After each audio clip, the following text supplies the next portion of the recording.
18대 대선이 6개월 앞으로 다가왔지만 여야 모두 어떻게 경선을 치를지 경선 룰조차 정하지 못하고 있습니다. 특히 새누리당의 경선 룰 갈등은 여전히 난항을 거듭하고 있는데요. 네, 새누리당 정우택 최고위원과 함께 해법에 대해서 함께 고민해 보도록 하겠습니다. 안녕하십니까? 네, 안녕하세요. 네, 지난 18일에 최고위원회가 열린 걸로 알고 있습니다. 여기에서도 결론을 뚜렷하게 내지를 못했는데요. 경선 룰 논의도 아니고 경선 룰 논의 기구를 어디에 둘까조차 진행이 되지 않고 있습니다. 자, 이는 어떻게 생각하십니까? 네, 경선 룰 논의 기구를 어디에 두느냐에 대해서 상당히 논쟁이 됐었습니다. 네. 어떤 분들은 대표 산하에 두자. 이건 아마 비박계 사람들이 이렇게 주장을 하고 있는 것 같고요. 또 어떤 분들은 최고위 산하에 두자. 이렇게 의견도 있었습니다. 또 심지어는 지금 이제 2달 빼기 저희들 당원 단계에 의하면 2달 빼기는 시간이 없습니다. 그래서 이제 시간도 없고 하니까 논의 기구 자체를 두는 게 별 의미가 없지 않느냐. 빨리 우리 최고위원회에서 그냥 결정을 하자. 이런 의견이 좀 다분해서 그날 결정을 못 봤다고 말씀을 드리겠습니다. 네, 지금도 말씀을 해주셨지만 주로 비박계 의원들이 이 논의기구를 당대표 직속에 두자 이런 의견을 이제 제시를 해주셨는데 위원님께서는 외부에서 친박계 의원으로 많이 알려져 있지 않습니까? 네. 근데 위원님께서는 또 특이하게 이 당대표 산하로 두자 이런 의견을 내셨어요. 어떤 이유에서 그러셨습니까? 저는 지금 현재 당 지도부에 있는 한 사람으로서 당 지도부가 이번에 해야 될 일은 공정하게 이 경선을 관리하고 경선 후유증이 없게 화합과 단합으로 멋있게 대통령 후보를 만들어내는 일이라고 생각합니다. 네. 그래서 저는 비박계 쪽에서 얘기하는 의견을 일단 수렴을 해서 대화의 장을 갖고 화합과 단합 또 첫 단추를 잘 끼워가자 이런 생각에서 말씀을 드렸습니다. 하지만 요새 소위 말씀하신 비박계 사람들의 여러 가지 행태를 보면 이런 기구를 만들어 놔도 과연 그분들이 정말로 여기 들어와서 진지하게 어떤 우리 새누리당의 후보를 만들기 위해서 할 것인지 요새 밖에 나와서 하시는 행태를 보면 저 자신도 그렇게 주장은 해놨지만 정말 회의가 좀 많이 듭니다. 그분들의 스스로의 어떤 정치적 입지 강화를 위해서만 뛰시는 게 아닌가. 정말 정권 재창출을 위해서 모든 걸 내려놓고 진지하게 임하시는 이런 모습이 안 보여서 저도 굉장히 안타깝게 생각하고 있습니다. 네, 의원님께서는 완전 국민제도 경선에 대해서 어떤 입장인지 여기서 다시 한번 말씀해 주시죠. 저는 분명히 말씀했습니다마는 저는 소위 말하는 오픈 프라이머리 그것도 100% 국민들이 참여하는 국민 경선제에 대해서는 저는 반대 의사를 분명히 밝히어 바가 있습니다. 그 가장 큰 이유는 여러 가지 있겠습니다만은 우리나라는 이 헌법에 정당 정치를 지향하고 있습니다. 따라서 정당 정치를 구현하고 있는 우리의 입장에서 봤을 때 당원들에게 아무런 권리에 존중을 해주지 않는 그러한 것은 저는 지금 현재로서는 안 되겠다는 얘기를 갖고 있고요. 또 지금 민주당도 100% 오픈 프라이머리를 하고 있는 게 아니거든요.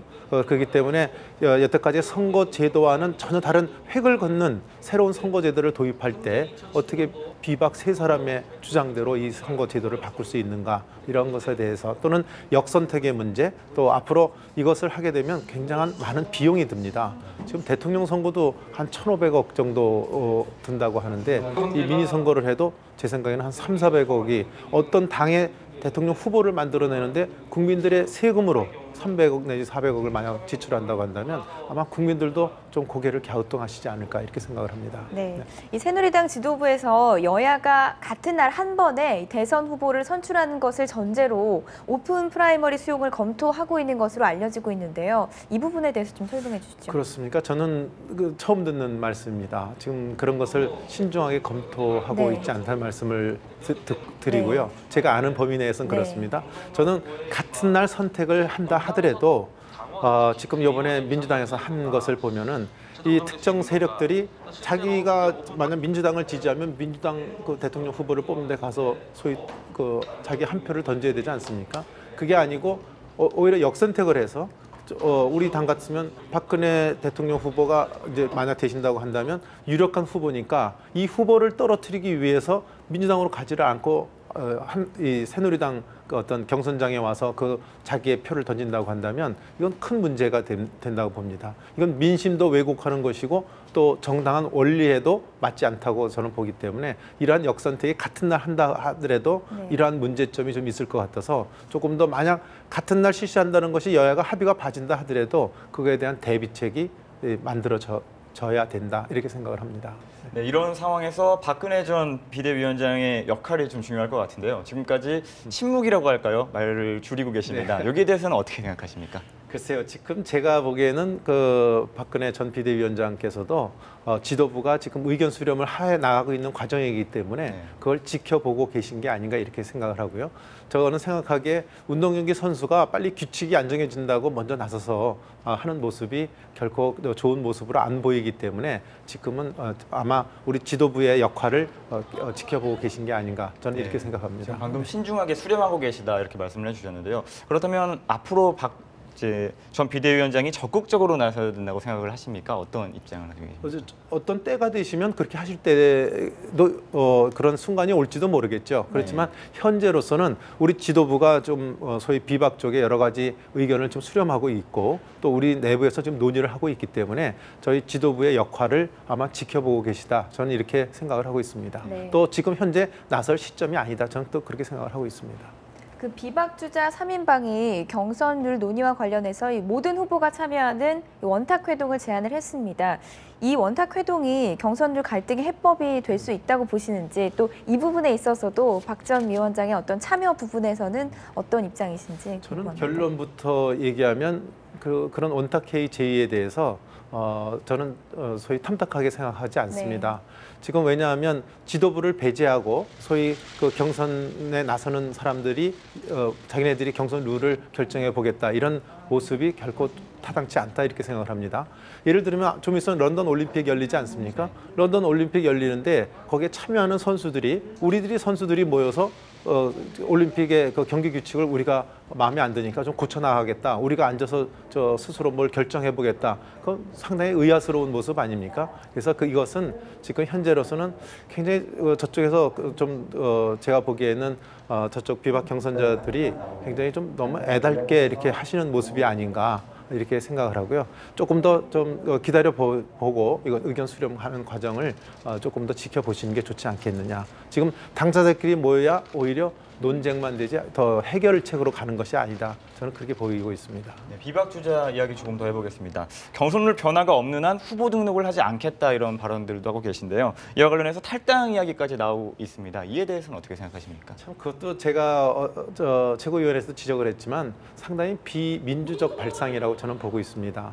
왜냐하면 지금 현재 경선 룰에 대해서 여러 가지 그 의견 수렴을 하고 있는 과정인데 거기에 참여하는 사람들이 내가 경선 규칙이 안 바뀌면 내가 거기 참여하지 않겠다. 이것을 먼저 선전포고식으로 얘기를 해놓는 것은 저는 타당치 않다고 봅니다. 어떻게든지 대화의 장을 같이 열어서 거기에서 합의점을 도출해내는 것이 좋겠다. 저는 그렇게 생각을 하고 있습니다. 한편 이해운 최고위원이 한 언론과의 인터뷰에서 보니까 비박 주자 중에 몇 분이 후보 등록을 의사를 비공식적으로 전달해왔다 이런 내용들이 있었습니다. 여기에 대해서는 어떻게 생각하십니까? 비공식적으로 전달했다는 건 저한테는 뭐 직접 전하지 않아서 모르겠습니다만은 그 문제는 조금 저희들이 공식화되면 저희들이 논의를 해보도록 하고요. 비공식적으로 왔다는 것 자체에 대해서는 저희들이 그렇게 심각하게 검토를 할 대상이 아닌가 이렇게 아니지 않나 이렇게 생각을 하고 있습니다. 네. 이 런던 올림픽이 얼마 안 남았는데요. 경선 시기하고 겹치면서 경선 시기를 조절해야 한다 이런 의견이 나오고 있는 것으로 알고 있는데 이 부분에 대해서 좀 설명해 주시죠.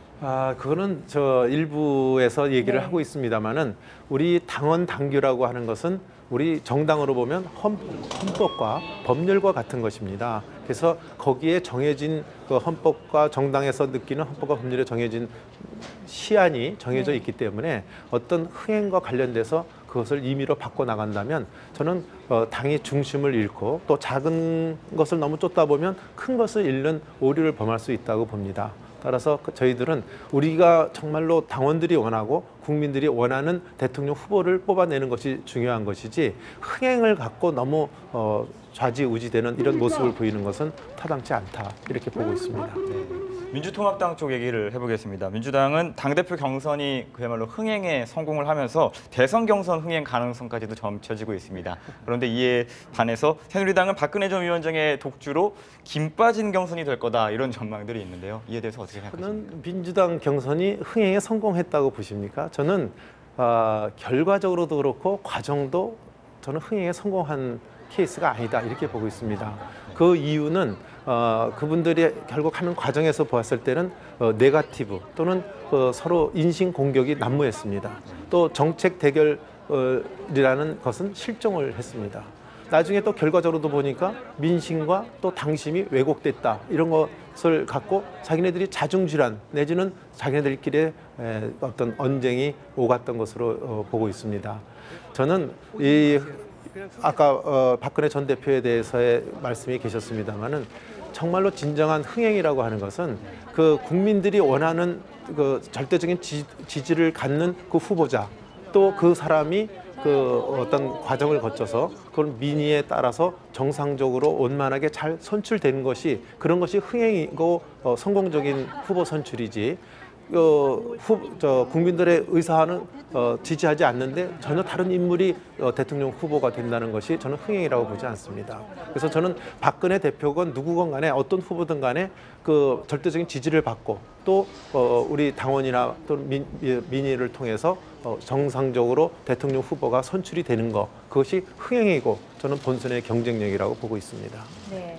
요즘 그 당원 명부 유출 사건이 또 논란이 되고 있는데요. 오늘은 그 당원 명부를 받은 한 명이 또 당선이 된 사실까지 밝혀지면서 이 논란이 커지고 있는데 이와 관련해서 그때 당시 책임자였던 박 전 위원장의 책임론까지 거론이 되고 있습니다. 네. 이 부분은 어떻게 보십니까? 네, 그것이 유출될 당시에는 제가 원외에 있었기 때문에 네. 직접 관련돼서 이렇게 밀접하게 보진 못했습니다만은 현재 제가 당 지도부의 한 사람으로 있는 사람으로서는 우리 국민 여러분께 또 당원 여러분께 진심으로 송구스럽다는 말씀을 드리겠습니다. 정말 유감스러운 일이라고 생각이 됩니다. 앞으로 그런 문제들이 좀 더 진상 규명이 될 것이라 이렇게 생각이 되고요. 진상 규명이 되는 대로 우리 당의 기강이라든지 또는 새로운 쇄신을 위해서 저희들은 총력을 기울일 것이고요. 그것이 진실로 밝혀진다고 한다면 그분들에 대해서는 강력한 징계를 통해서 기강을 바로 세워 나가도록 이렇게 하겠습니다. 네. 아까 한시 뉴스 대담 때도 이진복 의원님과도 이제 이야기를 나눴던 부분인데 새누리당이 어제 의원총회를 열어서 무노동 무임금 원칙을 실행하기로 결정을 했습니다. 자, 하지만 반대 의견도 많았던 걸로 알고 있는데요. 다수 이제 무노동 기준이 모호하다는 이런 입장들이 있었습니다. 이에 대해서 어떻게 생각하십니까? 네, 우리 그 표현을 무노동 무임금으로 하는 것 자체에 대해서 저도 정치인의 한 사람으로서는 우리 정치인이 폄하되는 게 아닌가 이런 생각이 들어서 썩 내키지는 않습니다. 그렇지만 국민들 시각에서 봤을 때는 정말 국회의원들이 좀 개원이 돼서 제대로 일했으면 좋겠는데 일을 안 하니까 이번에 세비 받지 말아야 된다. 이런 이해를 돕는 점에서는 굉장히 저는 박수를 받을 만하다 이렇게 봅니다. 특히 이 문제는 저희들이 지난번 총선 때 공약을 건 사항입니다. 예컨대 개원이 늦어져서 이것이 했을 때라든지 또 예산안이 제 법정 시한에 통과가 안 됐을 때라든지 또는 국회의원이 구속이라든지 출석 정지를 했을 때는 세비를 받지 않는 것으로 하겠다. 이 세 가지의 원칙을 국민들 앞에 총선 때 약속을 했습니다. 저희들은 그 약속을 이번에 지킨 것이고요. 또 국민들이 볼 때도 그렇게 약속을 했는데 이번에 약속을 지키는 것이구나. 말로만 하는 것이 아니라 정말로 그 새누리당이 그 약속을 이행하는 모습을 볼 때 국민들로부터 저는 신뢰를 얻을 수 있고 또 국회도 쇄신화될 수 있다고 보고 있습니다. 따라서 이것을 무노동 무임금이라는 그 표현에 너무 구애되지 말았으면 난 좋겠다 이런 생각이 있고요.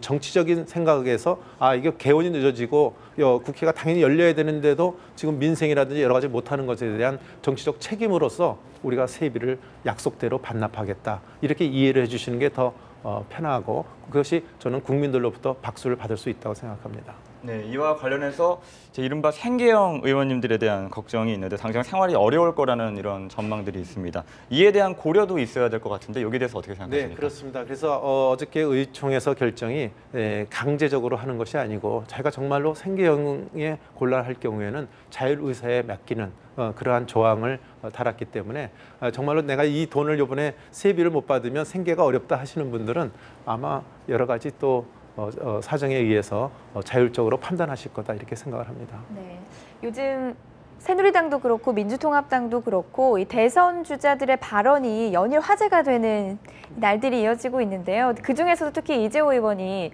여성 리더십의 시기상조 또 유신 책임론까지 이런 것들이 제기되고 있는데 이 부분에 대해서는 어떻게 보십니까? 네, 어저께 저 박근혜 전 비대위원장이 표현을 잘했더만요. 21세기에도 아직도 그런 사람이 있나요? 이렇게 표현을 했더만요. 저는 그 한마디에 좀 함축이 돼 있다고 보고요. 저는 그렇게 생각합니다. 우리 유럽의 첫 그 여성 총리가 우리가 잘 아는 그 마가렛 대처 수상이 있지 않았습니까?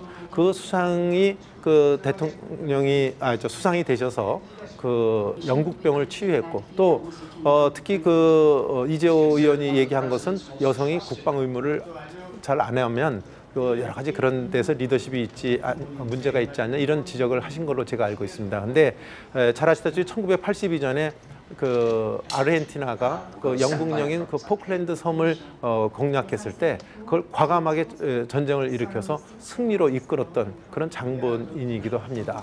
또 북아일랜드 그 독립 그 투쟁에 대한 테러가 났을 때 그걸 과감하게 진압시킨 이런 그 대처 수상을 봤을 때 여성이기 때문에 그런 여성 리더십에 문제가 있다. 이렇게 한마디로 단정짓는다는 것은 저는 어불성설이고 소위 요새 정치인들이 그 금도를 지키는 말을 해야 되는데 제가 이게 8년 만에 정치 일선에 들어와서 그런지 그 정치 표현들이 굉장히 좀 너무 좋게 말하면 날카롭고 나쁘게 말하면 남의 인격을 무시하는 이러한 정치인의 행태는 저는 지양돼야 된다 이렇게 보고 있습니다. 마지막으로 19대 국회가 아직 제대로 개원조차 하지 못하고 있습니다. 이에 대한 해법이 있으면 말씀 좀 해주시죠. 네, 저도 답답하니 국민 여러분께서는 얼마나 답답하시겠습니까? 저는 이 개원이라는 것은 우리 국회법에 시한이 지난 6월 5일까지 개원을 하게 이렇게 법정 시한이 정해져 있는 것을 벌써 지키지 않고 보름을 더 넘어왔습니다. 저는 개원할 때는 무조건 그 법정 시한에 대해서 개원을 해야지 그것을 어떤 조건을 갖고 또는 야당 나름대로 어떤 정치적 공세를 갖고 개원 협상을 하는 것 자체에 대해서 그렇게 좋은 생각을 갖고 있지 못합니다. 제일 처음에 상임위원장을 요거는 우리가 가져야 되겠다고 야당이 주장을 하다가 지금은 요거 한 6개 정도의 국정조사권을 갖다가 국정조사를 하는 걸 허가해 준다고 한다면 합의가 봐진다면 또 상임위원장과 상관없이 또 개헌을 하겠다. 이런 것은 야당이 그 어떤 공세를 위한 또는 야당의 조건을 갖고 개헌 협상을 하는 거다 이렇게 생각을 하고 있습니다. 저는 무조건 열어야 된다고 보고 있고요.